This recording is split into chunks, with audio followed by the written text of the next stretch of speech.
Et la halachot, Chazak ou Baruch Rabotai, on est le 8e jour dans le mois de Shvat, on est dans la Shabbat, Parashat Beshalach, Shira, et on vient de lire même là ce matin, Vachamushim alu bnei Israël me'eretz Mitzrayim. Selon un des commentaires de Rashi, Vachamushim, ça veut dire 1/5, comme vous le savez tous, 20%, on est sorti d'Égypte. Si on est sorti 600 000 et c'est 20%, ce qui veut dire que 2 400 000 personnes sont décédées en Égypte.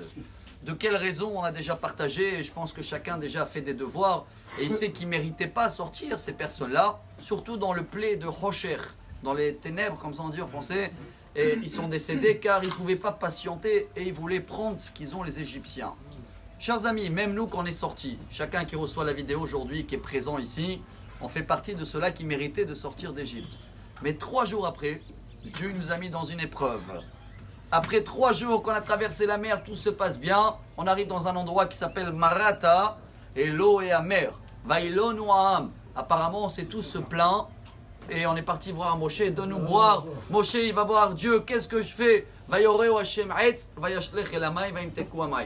Dieu il dit à Moshe, prends un morceau de bois, tu mets dans l'eau et elle va devenir douce. Le Midrash, Mechilta, amène que cet arbre-là, c'était ce qui s'appelle en hébreu Hardof. Ce qui veut dire l'arbre le plus amer possible. Et on a un grand message de vie aujourd'hui. Nous, on pense qu'il faut du sucre, il faut du sucré pour que l'amer, il est moins amer. La Torah elle nous apprend l'inverse. Il faut prendre ce qui est autour beaucoup plus amer que notre situation, que ce sera financier, que ce sera santé, que ce sera dans l'esprit Shalom Bayit, et comparer à la nôtre. Et là, attention, hein, ça ne va pas changer au début notre situation, mais ça va changer notre façon de voir les choses. Tout le monde connaît la Gemara Nedarim, page 50, avec Rabbi Akiva. Il était encore Akiva. Hein. Il s'est marié avec Rachel, la fille de Kalba Savoua. Et le père, qui était le plus riche, il a dit « Je ne te reconnais plus, ma fille ».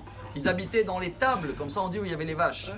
Et Dieu, il les a envoyés à Eliyahu Hanavi pour qu'il vienne frapper à la porte. « Bonjour, monsieur Akiva, madame Rachel, oui.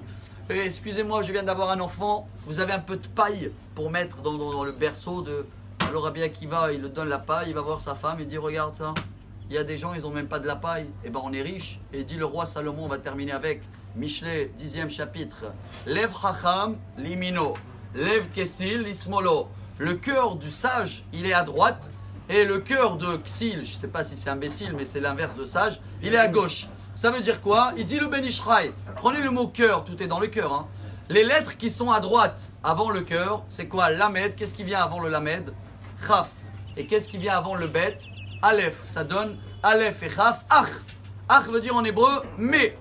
Ça veut dire quand tu vois ta situation, mais tu regardes les autres que c'est pire, alors là tu es sage. Mais si tu fais l'inverse, tu prends à gauche, tu prends les lettres qui suivent le mot lettre, lève. Après Lamed, il y a quoi? Même. Après le Bet, il y a Gimel. En hébreu, c'est Gam. C'est quoi Gam? Mais je veux un corps et un corps. Et bien dans ce cas-là, chers amis, soyons fiers qu'on fait partie des 20% qui sont sortis d'Égypte, car on ne voyait pas ce qu'ils avaient les Égyptiens. On avait de la lumière, c'est bon, on s'est concentré à nous. Les autres, ils étaient pires, on est sortis. Même si on est la minorité aujourd'hui, parce que la télé et tout, et 80% du monde, ils pensent toujours avoir plus.